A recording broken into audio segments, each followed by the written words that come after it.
That's why the judgment is as it is.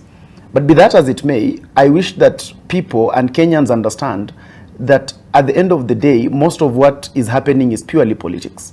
Most of what even Azimio is doing is purely politics. The truth is that there is high cost of living, and the truth is that Kenyans are struggling. And therefore, it makes it very easy for you to dance on the graves of suffering Kenyans.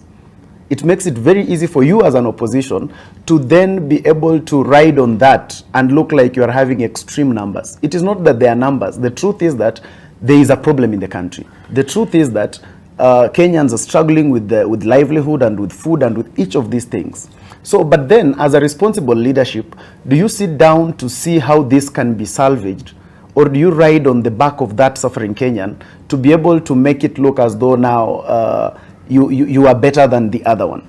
Because Olive and I've kept saying, during the Azimio campaigns, the cost of living was not low, it was still high. It might be higher now, but when it was high then, we explained to Kenyans, and we told them, together with Marende here and the Right Honorable Prime Minister and the leadership of Azimio, and we explained to Kenyans that the problem was the war in Ukraine and Russia, and there was the after effects of the COVID pandemic.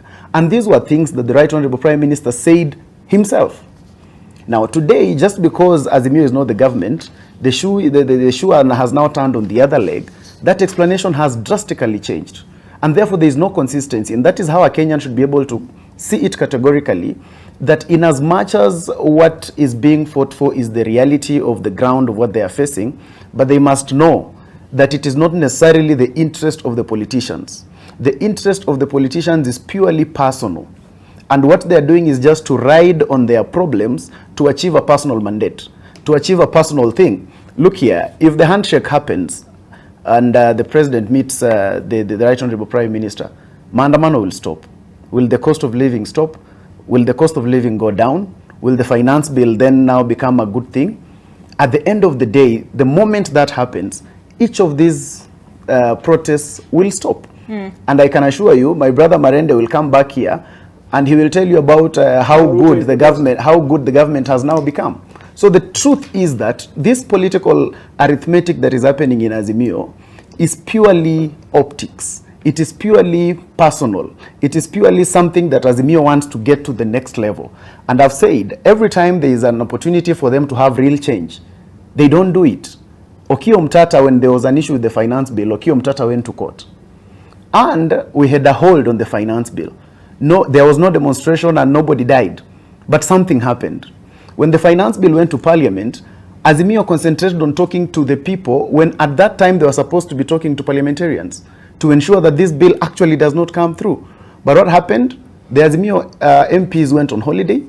The Azimio MPs disappeared from parliament. And this bill went through with 186. More than half of Azimio. And yet we have kept saying that Azimio has more numbers in parliament than that. And when you are supposed to ask them what happened, they quickly ran to the quickest place you can hide. Our MPs were bought. They were bought. Where were you? Why wouldn't you marshal them?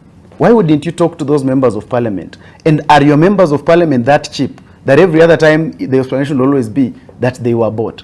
I think Kenyans have to understand that there is a difference between leadership that is interested in solutions and leadership that is interested in optics while riding on their problems.